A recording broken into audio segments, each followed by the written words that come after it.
Welcome back, my dear students. I am Barkat Ali Meher, Assistant Professor of Physics from Government Degree College, Chul. As you know that these college lectures are being conducted for you on the instructions of our worthy Secretary Education for Colleges, as well as my Regional Director Larkana and my Principal Government Degree College, Chul. These lectures are being conducted to provide you the basic right of education, as well as to provide education at your doorsteps during these pandemic conditions. And we are very hopeful that you will be getting benefit from these lectures at your homes by staying very safe. So let's start with the new topic, that is the significant figures. This topic is the last topic of the first chapter of the first year physics class. So we are going to learn about the significant figures or significant digits. What will be the outcome of this lectures today? That you will be able to define the significant figures as well as to explain the rules of significant figures, and will be able to apply these laws over the solutions of the problems related to physical quantities. Yes, my dear students, after completing this lecture you will be able. So we are starting from this point. In physics we always talk about a precise value but not about an accurate value. Why this difference is there? Because during in any measurement there are always chances of some errors. As you know that error means the difference between the actual value and the measured value. So these types of differences always happen during measuring any value. If we want to exaggerate this, you know that errors are divided into two parts. One are the systematic errors and others are the random errors. Systematic errors happen due to incorrect method or due to malfunctioning of the instruments, and some personal types of errors are there. Zero error is there, such and such. And random errors happen due to sudden environmental changes in the laboratory, or some other types are there. So due to these errors, our values cannot be 100% accurate. So we always try to make them more and more precise values, but cannot be 100% accurate values. इस बात को समझने के लिए मैं चाहूँगा कि आप एक एग्जाम्पल से हम आज के लेक्चर को स्टार्ट करें. एग्जाम्पल ये है कि अगर हम कुछ स्टूडेंट्स को, 3 स्टूडेंट्स को सपोज करें कि हमने एक नीडल प्रोवाइड की और हमने उनसे कहा कि you go and measure its length with the help of metre rod. जी हाँ, आपने देखी होगी एक मीटर रॉड होती है जिसपे 100 सेंटीमीटर्स होते हैं और हर सेंटीमीटर के बीच में 10 मिलीमीटर्स होते हैं. तो इस मीटर रॉड की एक लीस्ट काउंट होती है, यानी इस मीटर रॉड में जो सबसे छोटी वैल्यू मेजर करने की सलाहियत है उसको हम कहते हैं 1 मिलीमीटर. 1 मिलीमीटर को आप कह सकते हैं 1/10 ऑफ सेंटीमीटर. जी हाँ, 0.1 सेंटीमीटर यानी 1 मिलीमीटर तक इस मीटर रॉड में किसी भी लेंथ को मेजर करने की सलाहियत होती है. ठीक है, तो उन्होंने एक मीटर रॉड उठाई लेबोरेटरी से और नीडल के साथ उसको कंपेयर किया. जब नीडल के साथ उसको मीटर रॉड के पैरेलल रखा और उसको देखा कि उसकी जो एंडिंग पॉइंट है और इनिशियल पॉइंट तो 0 सेंटीमीटर से रिलेटेड है, जो एंडिंग पॉइंट है वो कुछ एक स्टूडेंट ने सपोज नोट की कि 2 सेंटीमीटर तो ये नीडल कंप्लीट है, लेकिन इसमें कुछ मिलीमीटर्स भी हैं. उसने देखा कि ये तकरीबन 3 मिलीमीटर्स के नियर है, तो उसने लिखा 2.3 centimetre is the length of this needle. और दूसरे तालिबे इल्म ने इसी लेंथ को लिखा. उसने 3 को नहीं देखा, थोड़ा तिरछा देखा तो उसको 4 के करीब इसकी एंडिंग पॉइंट नजर आई, तो उसने लिखा 2.4 सेंटीमीटर. और तीसरा जो था वो कुछ इस तरह खड़ा हुआ था, उसने वहां से जो देखा तो उसने लिखा 2.5 सेंटीमीटर. जी हाँ, नीडल सेम ही है, लेकिन उसकी जो मेजर्ड वैल्यू 3 स्टूडेंट्स ने निकाली वो सेम नहीं है, वो उसमें डिफरेंस है। अब आप देखेंगे कि कौन से डिजिट में डिफरेंस है, शुरुआती डिजिट में डिफरेंस है या एंडिंग वाले डिजिट में डिफरेंस है। तो आप कहेंगे नो सर, एंडिंग वाले डिजिट में डिफरेंस है। तो ये जो डिफरेंस आ रहा है, यानी कि पहले जो वैल्यू एक सब मेजरमेंट्स में कॉमन है, इसको हम कहते हैं certain value, certainly non digit. लेकिन जो ये लास्ट डिजिट है, ये सर्टेनली डिजिट नॉन डिजिट नहीं है, ये डाउटफुल डिजिट है, ये अनसर्टेन डिजिट है। तो इस अनसर्टेन डिजिट का मतलब क्या हुआ कि जो ये लास्ट वाला डिजिट है इसमें एक चांस है कि यानी ये 0.1 सेंटीमीटर कम भी हो सकता है और ये 0.1 सेंटीमीटर बड़ा। तो इसकी हम अगर एवरेज निकालें तो ये वैल्यू हमने सिलेक्ट किया, तो ये वैल्यू सिलेक्ट करने के बाद अक्सर हम यू लेबोरेटरीज में लिखते हैं कि 2.4 प्लस माइनस 0.1, यानी इस मेजरमेंट में 0.1 सेंटीमीटर की गलती के चांसेस हैं। या तो ये 0.1 सेंटीमीटर ज्यादा लिखा हुआ है या ये 0.1 सेंटीमीटर कम लिखा हुआ है, इस हिसाब से। तो आप कह सकते हैं कि there are chances of error. तो इस प्लस माइनस वैल्यू लिखने को हम कहते हैं एब्सोल्यूट एरर। और एब्सोल्यूट एरर उस एरर को कहते हैं जो कि आपने इंस्ट्रूमेंट इस्तेमाल किया, उस इंस्ट्रूमेंट का जो भी लीस्ट काउंट है, इतनी एरर तो होने के चांसेस हमेशा रहते हैं। अच्छा, इतनी एरर होने के चांसेस हमेशा एग्जिस्ट करते हैं, तो इस एरर को हम कहते हैं एब्सोल्यूट एरर। जी हाँ, तो एब्सोल्यूट एरर अक्सर इस तरह लिखी हुई होती है। हमने पहले कुछ एक प्रॉब्लम में इसको कंसीडर किया था और उसको हल करने का मैंने तरीका भी आपको सिखाया था। मुझे उम्मीद है बच्चों के वो याद होगा। ओके, लेट्स सी कि 0.1 सेंटीमीटर एरर है, तो इसको हम अब आप कहेंगे कि सिग्निफिकेंट फिगर से क्या ताल्लुक। तो इसका ये ताल्लुक है कि जो भी हम मेजर्ड वैल्यू लेते हैं तो वो प्रिसाइज होता है, एक्यूरेट नहीं होता। उसमें कुछ सर्टेनली नॉन डिजिट्स होते हैं और एक अनसर्टेन डिजिट होता है या डाउटफुल डिजिट होता है। तो इन दोनों को मिलाकर हम कहते हैं सिग्निफिकेंट फिगर्स। तो हम अब थोड़ा डिफाइन करने लगे हैं कि सिग्निफिकेंट फिगर्स किन नंबर्स को कहते हैं। सिग्निफिकेंट फिगर्स या डिजिट्स, आप उन डिजिट्स को कहेंगे कि जो सर्टेनली नॉन डिजिट हो और एक डाउटफुल डिजिट हो। वो इसको, और डाउटफुल डिजिट को हम कहते हैं फर्स्ट डाउटफुल डिजिट, क्योंकि इससे आगे जो भी होंगे, अगर 0.14 सेंटीमीटर यानी सेंटीमीटर के 10वें हिस्से तक, तो इस measuring instrument means metre rod में मेजर करने की सलाहियत है। इसके बाद भी अगर कोई डिजिट्स आप लिखेंगे तो वो सर्टेन नहीं माने जाएंगे, वो अनसर्टेन माने जाएंगे। तो ये फर्स्ट डाउटफुल और फर्स्ट अनसर्टेन डिजिट कहलाता है। तो हम सिग्निफिकेंट फिगर्स की एक डेफिनेशन ये भी लेते हैं कि significant figures are those digits are figures, अगर हम इसकी डेफिनेशन को यहां पढ़ें कि in any measurement accurately known digits, in any measurement accurately known digits and first doubtful or uncertain digits are called significant figures. जी हाँ, तो certainly known digits और first doubtful or uncertain digits are collectively known as the significant figures. तो आप कह सकते हैं how many significant figures are there? There are two significant figures or there are two significant digits. और इसको आप commonly इस तरह भी डिफाइन करते हैं आपके असातिज़ा कि significant figures are those reliable digits which show confidence in any measurement. जी हाँ, इस तरह भी आप कह सकते हैं कि these are reliable digits which show confidence in any measurement are known as the significant figures. अच्छा, तो significant figures में अब हमने बात की कि वो डिजिट होते हैं जो सर्टेनली नॉन भी होता है, जो लास्ट वन डिजिट होता है जिसको आप फर्स्ट अनसर्टेन डिजिट भी कह रहे हैं, दोनों सेम है। तो इसका मतलब है कि इन दोनों को मिलाकर हम इनकी तादाद को अगर कैलकुलेट करें तो ये सिग्निफिकेंट फिगर्स की तादाद कहलाती है। तो आप कहेंगे कि सिग्निफिकेंट फिगर को पढ़ने से हमें क्या फायदा होगा।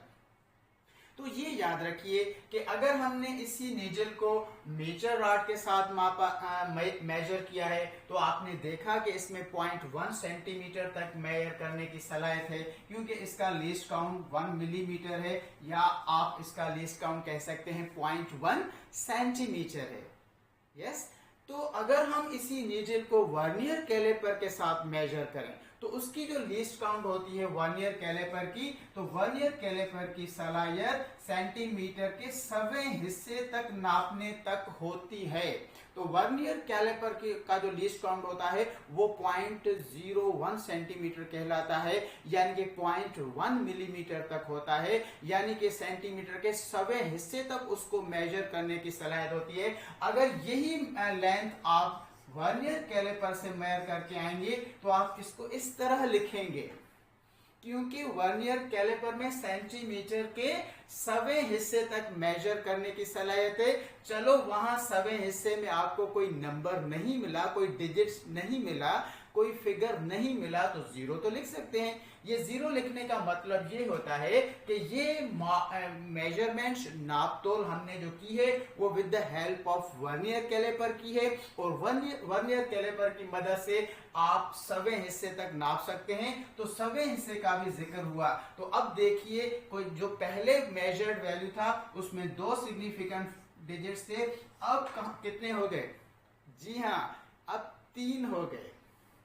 तो इसका मतलब हुआ कि किसी भी मेजर्ड वैल्यू में जितने सिग्निफिकेंट फिगर्स डिजिट्स ज्यादा होंगे तो उस मेजर्ड वैल्यू की एक्यूरेसी, अहमियत, कॉन्फिडेंस, रिलायबिलिटी वो भी क्या हो जाएगी? वो भी ज्यादा हो जाएगी। Isn't it very good? कि जितने सिग्निफिकेंट डिजिट्स किसी भी मेजर्ड वैल्यू में ज्यादा, यानी more the number of significant figures, more will be the accuracy in that measured value.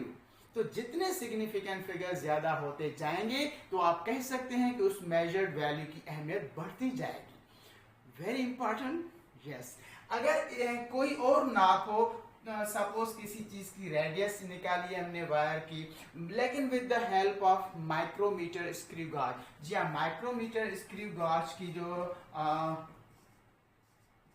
Least count होता है वो सेंटीमीटर के 1000वें हिस्से तक होता है, मिलीमीटर के 1/7 हिस्से तक होता है। तो माइक्रोमीटर स्क्रू गाज का जो लीस्ट काउंट होता है वो 0.001 सेंटीमीटर होता है। तो इसका मतलब है कि अगर उसके साथ किसी चीज को नापा गया होगा तो उसमें डेसिमल पॉइंट के बाद सेंटीमीटर्स में अगर किसी चीज को मेजर किया हुआ है तो 3 डिजिट्स आएंगे। जब 3 डिजिट्स आएंगे तो आप कहेंगे कि नाउ सिग्निफिकेंट फिगर्स आर 4। अच्छा, 4 का मतलब है कि now accuracy has been increased, but cannot be 100% accurate. We can say this one is very precise value. So I think इस एग्जाम्पल से आप इतना समझ चुके होंगे कि जितने सिग्निफिकेंट फिगर्स ज्यादा होते हैं तो इसका मतलब होता है कि हमने मोर प्रिसाइज इंस्ट्रूमेंट यूज किया हुआ है, और जितना हमने मोर प्रिसाइज इंस्ट्रूमेंट यूज किया हुआ होता है तो उस मेजर्ड वैल्यू की अहमियत, रिलायबिलिटी और उस पर कॉन्फिडेंस वो इंक्रीज हो जाता है। तो हम कहते हैं कि ये बेहतर वैल्यू है, इसमें यकीन कुछ ज्यादा है क्योंकि हमने प्रिसाइज मेजर्ड इंस्ट्रूमेंट यूज किया हुआ है। आप कहेंगे प्रिसाइज इंस्ट्रूमेंट मोर किसको कहते हैं? जिसका लीस्ट काउंट जितना कम हो। Very important point related to us experiment is this, जितना लीस्ट काउंट छोटा होता जाएगा तो उसी मेजर्ड वैल्यू में एक्यूरेसी, रिलायबिलिटी, कॉन्फिडेंस इंक्रीज होता जाएगा, तो उसी हिसाब से सिग्निफिकेंट फिगर्स की तादाद भी इंक्रीज होती जाएगी। यस माय डियर स्टूडेंट्स, तो अभी आपने डिफाइन करना सीख लिया होगा कि how can we define the significant figures. मैं रिपीट कर देता हूं, in any measurement the certainly known digits and first doubtful और uncertain digit are known as significant figures, या आप कह सकते हैं those digits which show confidence in any measurement, these are reliable digits, are known as the significant figures. और तीसरी बात आपने ये भी देखी कि जितनी लीस्ट काउंट मेजरिंग इंस्ट्रूमेंट की कम होगी तो उतनी मेजर्ड वैल्यू में एक्यूरेसी ज्यादा होगी, और एक्यूरेसी ज्यादा हो रही थी तो आपने नोट किया होगा कि सिग्निफिकेंट फिगर्स की तादाद भी बढ़ रही थी। तो जितनी सिग्निफिकेंट फिगर्स की तादाद ज्यादा तो आप कह सकते हैं कि वो मेजर्ड वैल्यू रिलायबल होगा और उसकी एक्यूरेसी भी ज्यादा होगी। It means more the number of significant figures, ये बात आप नोट कर लें, मैं स्लोली बता रहा हूं कि more the number of significant figures more will be the accuracy of that measured value. Very important points. तो हम किस तरह से मालूम करते हैं कि इस नंबर में कितने सिग्निफिकेंट फिगर्स हैं? तो इसके लिए हमारे पास कुछ मॉडरेट रूल्स हैं बेहतर रिजल्ट हासिल करने के लिए। तो वो रूल्स कौन से हैं तो वो पढ़ने जा रहे हैं। रूल्स को हमने नाम दिया है rules of significant figures, and these rules are actually used for the moderate results, बेहतर रिजल्ट के सिग्निफिकेंट फिगर्स ज्यादा हैं तो एक्यूरेसी भी ज्यादा होगी। तो इस तरह से यानी इंस्ट्रूमेंट की हम बात ना भी करें तो भी हम अंदाजा कर सकते हैं कि ये रिजल्ट एक्यूरेट वन है as compare to that one, और this one is more accurate one than that one. जी हाँ, उन रूल्स में फर्स्ट रूल कौन सा है? Very simple important rule. Rules को आप याद करते जाइए, ये रूल्स आपको हेल्प करेंगे इन ऑल प्रॉब्लम्स। तो फर्स्ट रूल है all non zero digits are significant figures. जी हाँ, जो भी नॉन जीरो डिजिट्स हो किसी भी नंबर में, they are significant figures. You know that there are two types of digits, one is the zero and other are the non zero. कौन से नॉन जीरो है? From 1 to 9 they are non zero and zero is the zero. So it means all non zero digits किसी भी measured value में लिखे हो, they are considered as significant digits. जिस तरह मैं बात करूं 22.346 मैंने लिखा, तो ये एक मेजर्ड वैल्यू है। अगर आपसे पूछा जा रहा है कि how many significant figures are there, it means you have to say 5 because all non-zero digits are there, so we can say 5 significant figures are there. So all non-zero digits, मैं किसी भी बात करूं, suppose ये 4, 5.319 की बात करूं या 6 और बढ़ा दूं, तो फिर आप कहेंगे now there are 6 significant digits because all are the non-zero digits. So no confusion in that rule, very simple. Come to the second rule. Second rule भी very clear और simple है. Zeros between the non-zero digits are significant figures. Zeros between the non-zero significant figures are also known as the captive zeros. Captive zeros कौन से होते हैं? जो कि non-zero digits के between में आ जाए तो वो captive zeros भी कहलाते हैं। तो ये भी significant होते हैं। फॉर एग्जाम्पल अगर मैं बात करूं कि 403.109, तो अगर आपसे पूछा जाए कि how many significant figures are there, तो आप अभी जान चुके हैं, you can say 6 significant figures are there again because these are non-zero digits and these zeros are captive zeros, means these zeros are lying between the non-zero digits, so they are also significant figures. So hence there are 6 only significant figures. I hope you are enjoying these rules, are very simple. लेकिन जहां पे complexity आएगी तो हम slow हो जाएंगे। ठीक है बच्चों, थर्ड रूल की बात करते हैं, leading zeros, not capital zeros, but हम बात करें लीडिंग जीरोस। कौन से लीडिंग जीरोस? जिनको हम कहते हैं leading zeros are non significant. Leading zeros आप इस तरह अगर मैं लिखूं तो आप देख रहे हैं कि 4 and 2 तो नॉन जीरो डिजिट्स हैं, लेकिन दो जीरोस ऐसे बढ़ाए हुए हैं और ये लीडिंग जीरोस हैं और इनकी कोई अहमियत नहीं है। इनको आप कह सकते हैं कि there are 2 significant figures only. या मैं इस तरह बात करूं कि ये नंबर ग्रेटर देन 1 था, अगर मैं ये बात करूं तो this number is less then 1, तो again this zero is actually leading zero, this zero is leading zero, so this is only locating the position of decimal point, so this zero is not significant figure. अगर मैं इसको और बढ़ा दूं, ये जितने भी जीरोस बढ़ा दूं, लेकिन आप कहेंगे कि these are leading zeros, in a number less than 1, so they are not significant figures. So how many significant figures are there in this number? Then you will say only 3 significant figures are there, sir. Very clear, simple rule. ये तीनों rules very clear और simple हैं. तो आपने देखा कि पहले वाले तीनों rules very clear and simple one थे. जी हाँ, सबको आ गए. Fourth rule, little bit confusion is there. We can say it is ambiguous, so little bit ambiguity is there. So इस confusion को समझने के लिए मैं थोड़ा स्लो हो रहा हूँ, आप तवज्जो से सुनिए. Fourth rule says that zeros locating the position of a decimal point in a number less than or greater than 1 may or may not be significant. जब may और may not की बात आ गई तो it means confusion is there. या आप chemistry में इसी रूल को इस तरह पढ़ते हैं कि zeros locating the position of a decimal point in a number less than 1 or greater than 1 are not necessarily significant. तो ये जब not necessarily की बात आ गई तो it means again confusion is there. तो इस रूल को थोड़ा समझने के लिए मैं स्लो हो रहा हूं. इन चीजों को समझिए. तो कौन से जीरोस होते हैं जो पोजीशन को मियरली डिफाइन करते हैं, तो उनकी अहमियत नहीं होती. लेकिन कुछ जीरोस उस मेजर्ड वैल्यू में इंपॉर्टेंट होते हैं, उनकी अहमियत होती है. वो किस हिसाब से होती है? अभी मैंने आपको पहले समझाया था कि उस मेजरिंग इंस्ट्रूमेंट की लीस्ट काउंट के पे डिपेंडेंसी होती है. जितना लीस्ट काउंट कम होता जाएगा तो सिग्निफिकेंट फिगर्स की तादाद बढ़नी चाहिए. एक पॉइंट वहां मैंने आपको बताया था, वो पॉइंट अभी आपको इसको समझने में हेल्प करेगा. Be attentive. तो अगर हम दो नंबर की बात करते हैं कि अगर हम एक नंबर की बात करते हैं कि जो ग्रेटर देन 1 हो और दूसरे उस नंबर की बात करते हैं, उस पार्ट की बात करते हैं जो लेस देन 1 हो. लेस देन 1 वाले पार्ट को आप फ्रैक्शनल पार्ट कहते हैं और जो ग्रेटर देन 1 नंबर हो उसको आप होल नंबर कहते हैं, आप उसको एन इंटीजर कहते हैं. अगर वो कोई भी पूरा इंटीजर हो या वो फ्रैक्शन हो तो फिर यहां दो बातें होती हैं. जी हाँ, अगर नंबर में इंटीजर पार्ट है और फ्रैक्शनल पार्ट है तो इसको देखें.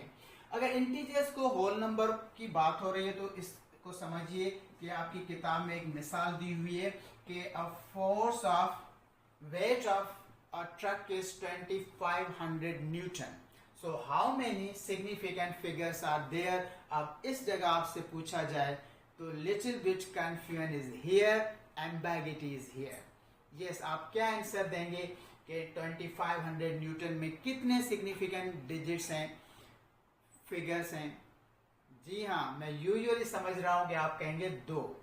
लेकिन अगर आप ए लेवल ओ लेवल की भी बात करें, वहां भी ये रूल्स दिए हुए हैं, वो भी इंटरनेशनल रूल्स को रिप्रेजेंट करते हैं और हम भी. तो ये एक अजीब कंफ्यूजन है. तो यहां आप कह सकते हैं 2 to 4 significant figures are there. जी हाँ, इस नंबर में 2 से लेकर 4 सिग्निफिकेंट फिगर्स हो सकते हैं. तो ये क्लियर नहीं है कि आपने 2 कह दिया कि ये हर्फ आखिर हो गया. नहीं, इसमें एम्बिग्यूटी है होल नंबर वाले पार्ट में, इसको थोड़ा समझना चाहिए. तो जब ये होल नंबर में कोई भी नंबर दिया हुआ हो तो आप जल्दी आंसर ऐसे नहीं दे सकते.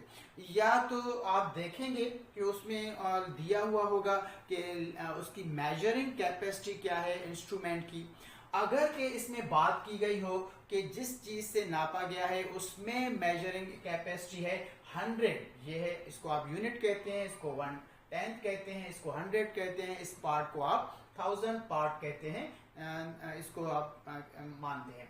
अच्छा, ये अगर 100 न्यूटन तक उस स्केल में मेजरिंग करने की एबिलिटी है तो फिर आप कह सकते हैं कि there are only 2 significant figures. फिर ये 0 सिग्निफिकेंट फिगर नहीं होंगे. तो इसमें अब जब मैं बात कर रहा हूं कि ओनली 2 सिग्निफिकेंट फिगर्स, तो ये तब होगा जब 100 न्यूटन तक मेजर करने की एबिलिटी हो. तब आप इस नंबर को एक्सपोनेंशियल फॉर्म में इस तरह लिख सकते हैं. तो आप 2 सिग्निफिकेंट फिगर्स शो करेंगे. जी हाँ, अब दो सिग्निफिकेंट फिगर है, लेकिन अगर ये मैं रूल आपको जो बता रहा हूँ ये कंडीशनल है कि अगर मेंशन हो कि 100 न्यूटन तक मेजर करने की एबिलिटी उस स्केल में थी, तो अब इस वेट में कितने सिग्निफिकेंट फिगर्स हैं, तो आप कहेंगे 2। अगर आपसे कहा जाए कि नहीं 10 तक, यानी कि 10 न्यूटन तक मेजर करने की एबिलिटी है, तो आप कहेंगे लीस्ट काउंट अब कम हो गया, 100 न्यूटन में से 10 न्यूटन हो गया। अब मैंने समझाया था आपको क्लियरली कि जितना लीस्ट काउंट कम होगा तो उतनी एक्यूरेसी ज्यादा होगी और सिग्निफिकेंट फिगर्स भी बढ़ने चाहिए। समझ गए? तो अब देखें कि अब अगर 10 न्यूटन की बात है, 100 न्यूटन की बात थी, ये सही है, 10 न्यूटन तक की बात है, तो आप इसको इस तरह लिखेंगे। इस तरह लिखने का मतलब है how many significant figures are there, because you know that every number, ये कॉमन फॉर्म में है, ये साइंटिफिक फॉर्म में है, एक्सपोनेंशियल फॉर्म में है।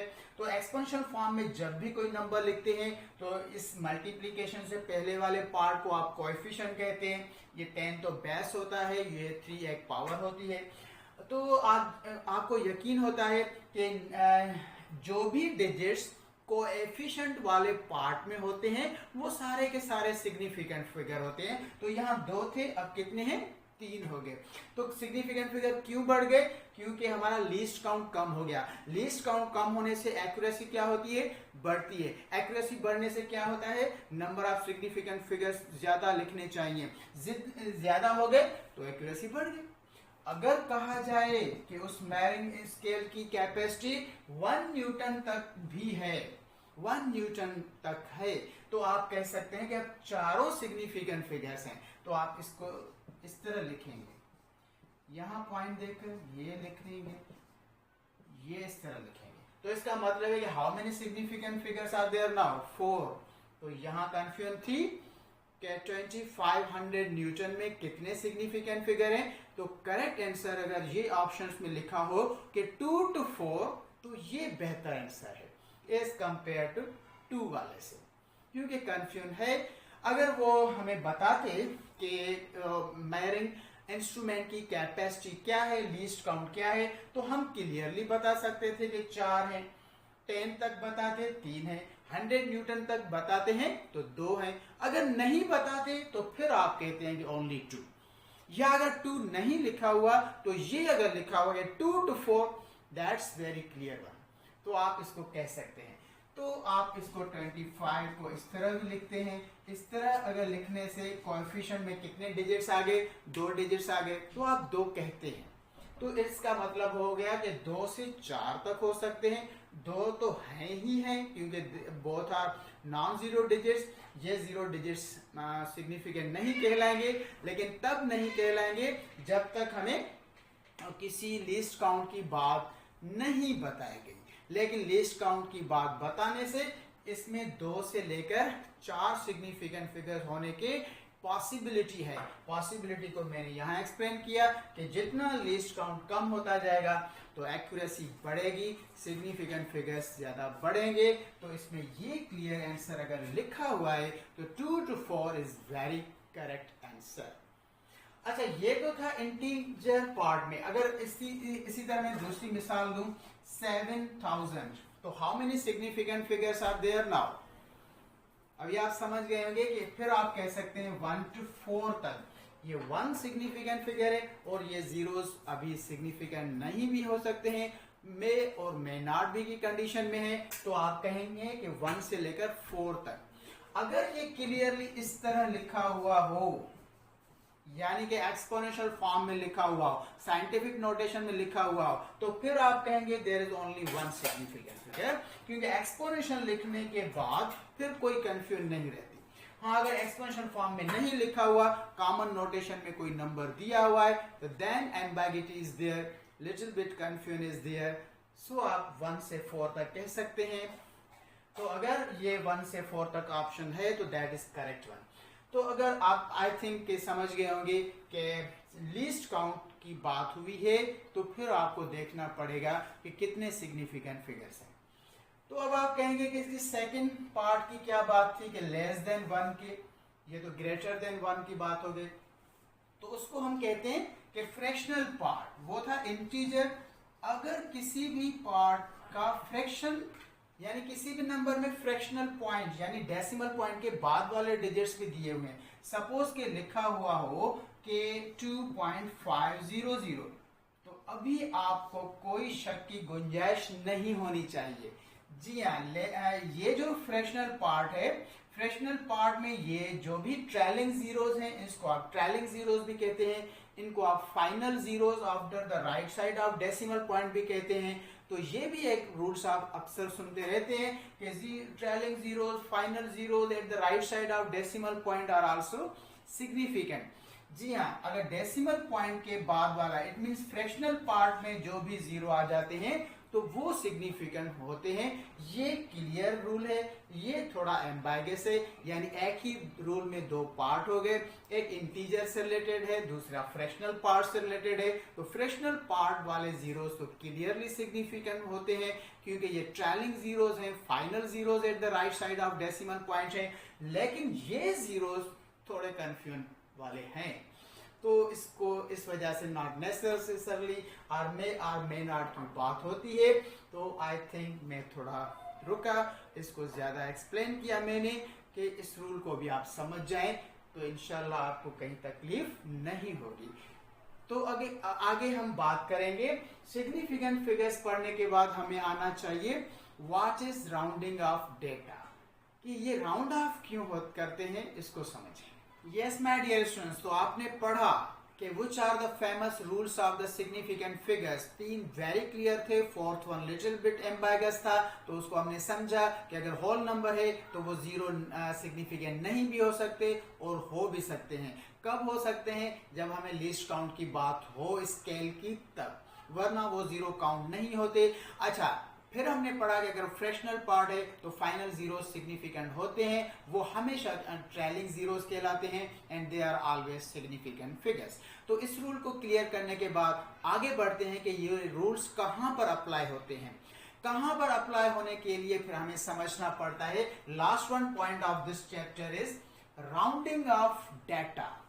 जी हाँ, राउंडिंग ऑफ डेटा का क्या मतलब है इसको मैं बाद में बताता हूं, लेकिन मैं आपको बताना चाहता हूं पहले एक इंग्लिश प्रोवर्ब। एक प्रोवर्ब आपने सुनी होगी कि कहा जाता है कि a chain is only as strong as its weakest link. जी हाँ, कोई भी जंजीर उतनी पायदार मजबूत होती है जितनी कि इसकी कमजोर कड़ी मजबूत है। जी हाँ, उसकी मजबूत कड़ियों को नहीं देखा जाता, उस जंजीर की कमजोर कड़ी जितना यकीन किया जाता है उस जंजीर पर। जी हाँ, अगर सारी नॉट्स उसकी जो है लिंक्स हैं वो स्ट्रांग हो, लेकिन एक कड़ी जो है, एक जो लिंक है वो वेरी वीकर हो, वीकेस्ट हो, तो आप इस पूरी जंजीर पर कितना भरोसा कर सकते हैं। जी हाँ, स्ट्रांग लिंक जितना नहीं, वो इस वीकेस्ट लिंक जितना भरोसा कर सकते हैं उतना इस जंजीर पर बोझ डाल सकते हैं जितना इस वीकेस्ट लिंक में उस बोझ को सहने की सलाहियत हो। ऐसा होता है तभी ये प्रोवर्ब बनी है। तो यही प्रोवर्ब आप कहेंगे कि फिजिक्स में सर कैसे अप्लाई होगी। जी हाँ, बिल्कुल इसी तरह अप्लाई होती है हमारी कैलकुलेशंस में। जिस तरह हमने देखा कि इस जंजीर पर इतना भरोसा किया जाता है, तो आपको किसी भी प्रॉब्लम में कोई भी डेटा गिवन हो कि सपोज एक नंबर ऐसा है जिसमें दो सिग्निफिकेंट फिगर हैं, इसमें 3 है, ये 4 है, तो आप इस पर कितना भरोसा करेंगे। यहाँ पे 2 है, यहाँ 3 है, तो इन पर कितना भरोसा करेंगे। जी हाँ, जितना least number of significant figures जिस डेटा में हो, आप इस पूरी कैलकुलेशन पर उतना ही भरोसा कर सकते हैं। जिस तरह वहां कमजोर कड़ी देखी जाती है, तो हमारे यहाँ कैलकुलेशंस में, रीडिंग्स में वो डेटा देखी जाती है जिसमें least number of significant figures हो। हमें फाइनल आंसर में भी उतने ही सिग्निफिकेंट फिगर्स बताने होते हैं जितने के least number of significant figure होते हैं। तो उसी प्रोवर्ब को फिजिक्स में इस तरह पढ़ा जाता है similarly, a reading is only as accurate as its least accurate reading। कोई भी रीडिंग इतनी मजबूत, इतनी सही कहलाएगी, इतनी एक्यूरेट कहलाएगी जितनी कि उसके लीस्ट एक्यूरेट रीडिंग है। जी हाँ, इसमें लीस्ट एक्यूरेट ये है, तो आप इतना भरोसा इस पर कर सकते हैं। इस 3 सिग्निफिकेंट फिगर्स हाँ मोर एक्यूरेट है, लेकिन इतना भरोसा आप फाइनल आंसर पर नहीं कर सकते।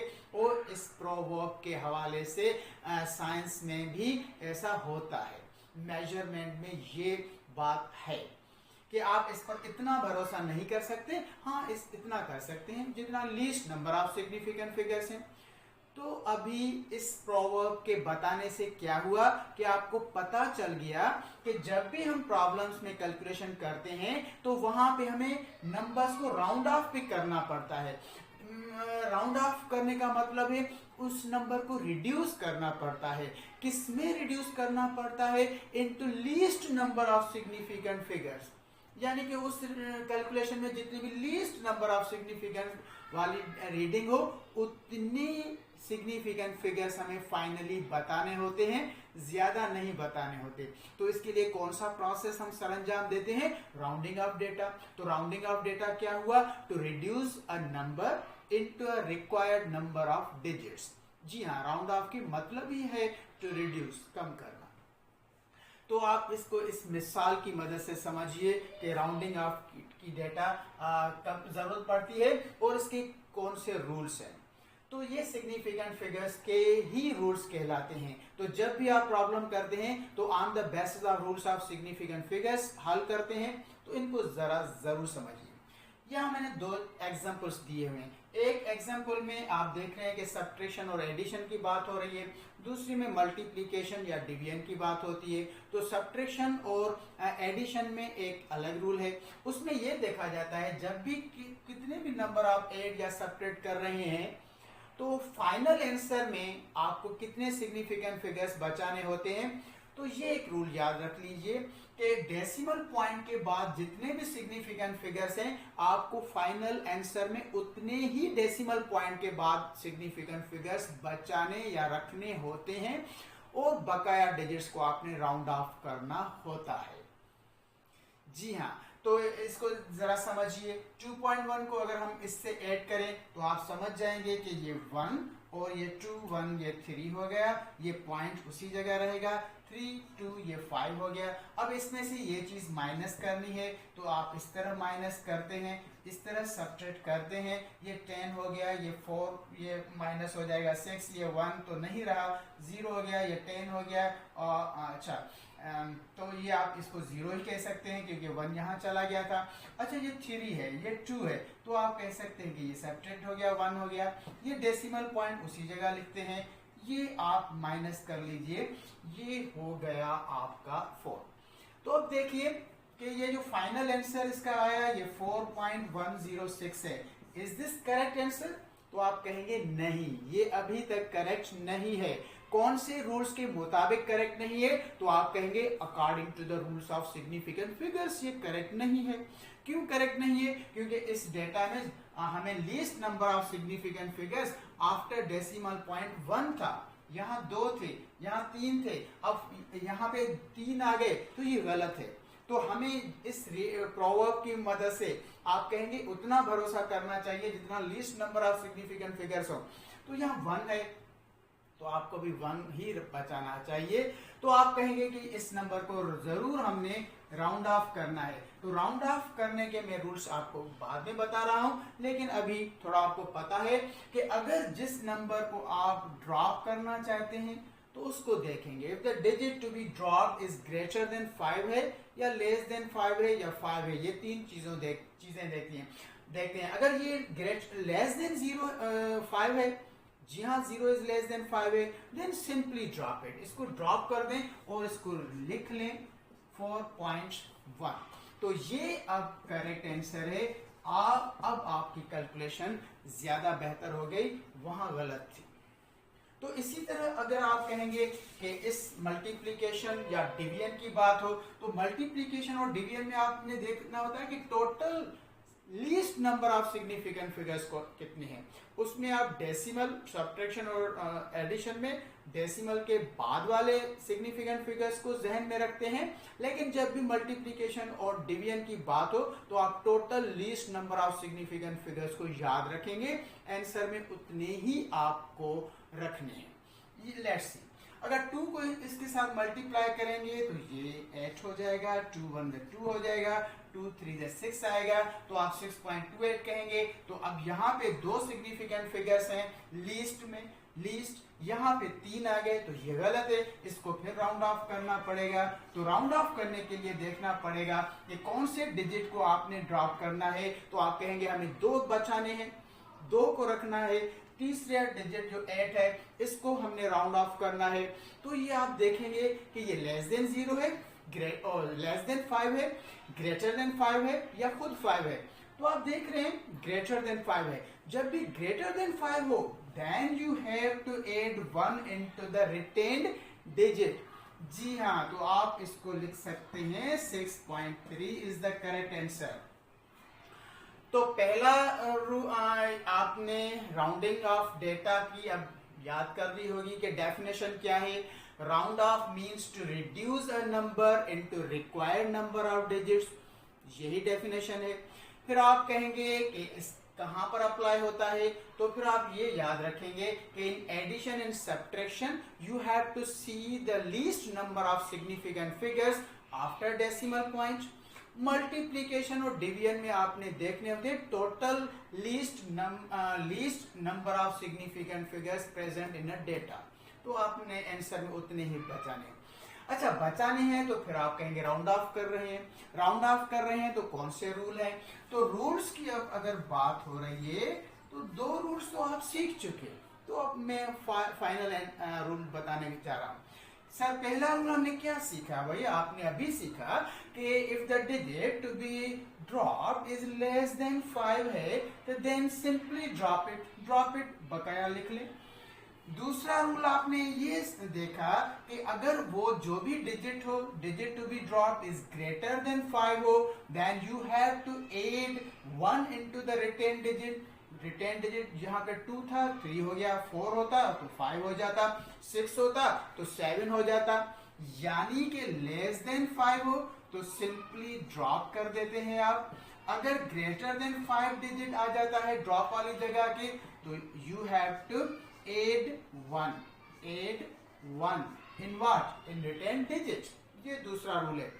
फाइनली मैं आप सबसे कहूंगा कि इस रूल पर थोड़ी फिर तवज्जो आपकी चाहिए। थर्ड रूल हमें क्या बताता है? थर्ड रूल है कि if the digit to be dropped is 5। Example कोई नंबर आप बताएं मुझे, 4.25310 कुछ भी लिखा हुआ है सपोज, ठीक है, कोई भी नंबर। लेकिन अगेन इस गिवन नंबर में आपको जो required number of significant figures हैं वो 2 हैं। 2 सिग्निफिकेंट फिगर्स को बचाना है सपोज, तो आपको जिस डिजिट को ड्रॉप करना है उसको देखना पड़ेगा। तो जिस डिजिट को हमें ड्रॉप करना है, तो अगर उस जगह पर 5 आ चुका है तब आपको थर्ड रूल को माइंड में रखना है। थर्ड रूल के फिर 2 पार्ट हैं, तभी मैंने कहा कि 20 से लोग इसको समझिए। अक्सर तुलबा इसमें गलती करते हैं, सो बी अटेंटिव। तो एक पार्ट कहता है कि if the digit to be dropped is 5 but not followed by 0। Be clear, मैं इसको क्लियरली बता रहा हूं, इसमें आप कंफ्यूज रहते हैं। If the digit to be dropped is 5 but not followed by 0, यानी उस 5 के बाद 0 ना हो। यहां पे देखिए कोई 0 नहीं है, कोई भी नॉन जीरो डिजिट है। जब भी कोई 0 ना हो, it means non zero digit हो, then you have to add in 1 into the retain digit. फिर आपने यहां पर जो भी रिटेन डिजिट होता है, इधर इवन हो या ऑड हो, इस चक्कर में नहीं पढ़ना फर्स्ट रूल के मुताबिक। तो जो भी यहाँ पे इवन हो या ऑड हो, इसमें एक इंक्रीज करना है। This is the international rule of the rounding off data. Final point आपकी टेक्स्ट बुक में यही है. So be clear. If the digit to be dropped is 5 but followed by non-zero digit, then you have to add 1 into the retained digit. तो अब ये 2 था तो अब ये हो जाएगा 3. so this answer is correct. तो आप कहेंगे कि सर इसका सेकंड पार्ट क्या है? सेकंड पार्ट बच्चों ये है जो अक्सर आप पढ़ते भी रहते हैं, इसमें आप कंफ्यूज कम होते हैं, इसमें कंफ्यूज होते हैं. किस तरह? अगर ये 4.25 हो, इस तरह लिखा हो, अगर आपको 2 राउंड ऑफ करके 2 सिग्निफिकेंट फिगर्स रखने हैं, तो अब अगर देखिए कि जिस डिजिट को हमने ड्रॉप करना है वो है तो 5, लेकिन फॉलोड बाय 0 है. कोई भी डिजिट नॉन जीरो नहीं लिखा हुआ तो इट मींस 0 तो है. अगर 0 लिखा हो फिर आगे दूसरे डिजिट्स हो, फिर भी आप कह सकते हैं कि फॉलोड बाय 0 है. अगर ना लिखे हो तो फिर भी आप कह सकते हैं कि फॉलोड बाय 0 है. तो जब भी जिस डिजिट को ड्रॉप करना है वो 5 हो लेकिन फॉलोड बाय 0 हो, फॉलोड बाय 0 हो तो you have to see the retain digit. अब आपको देखना होता है कि रिटेन डिजिट इधर इवन और ऑड. अगर इवन है तो सिंपली ड्रॉप इट, 4.2 लिख लें. अगर यहाँ पे सपोज अगेन 5 होता, 3 होता या 1 होता, यानी कि कोई ना कोई और डिजिट होता, तो then you have to add 1. यानी कि यहाँ पे ऑड आ गया तो इसमें 1 ऐड करेंगे तो ये 4.6 लिखेंगे. आई होप के देखा आपने कि ये लिटिल बिट कंफ्यूज रूल है. तो इसमें कंफ्यूजन आपको होती है, गलतियां आप करते हैं अक्सर. तो मैंने यहाँ पे स्लो होकर आपको समझाया कि इसमें भी इंटरनेशनली 2 रूल्स हैं कि if the digit to be dropped is 5 but followed by non-zero, then you have to add 1 into the retained digit. फिर आप नहीं देखेंगे कि ये इवन है या ऑड है, 1 ऐड करना है. If 5 is to be dropped but followed by 0 हो तो फिर आपको देखना होता है कि यहाँ इवन है या ऑड है. अगर ये ऑड है तो 1 ऐड होगा, अगर ये इवन होता तो सिंपली ड्रॉप इट. तो आई होप कि ये सारे रूल्स भी आप समझ गए होंगे. तो हमने फर्स्ट चैप्टर को अच्छी तरह से क्लियर कर लिया है मेरे ख्याल से. इस पर प्रैक्टिस कीजिए, जो भी सवाल हो तो कमेंट्स में यहाँ लिखा कीजिए. हम इस कॉलेज के कॉलेज एजुकेशन डिपार्टमेंट की तरफ से जो चैनल है, इन कई कमेंट्स में ही आपको जवाब देते रहेंगे. I hope you will continue studying at your homes. Stay blessed. Next time we will start the second chapter. Yes, very important one is scalars and vectors. See you again. Allah Hafiz.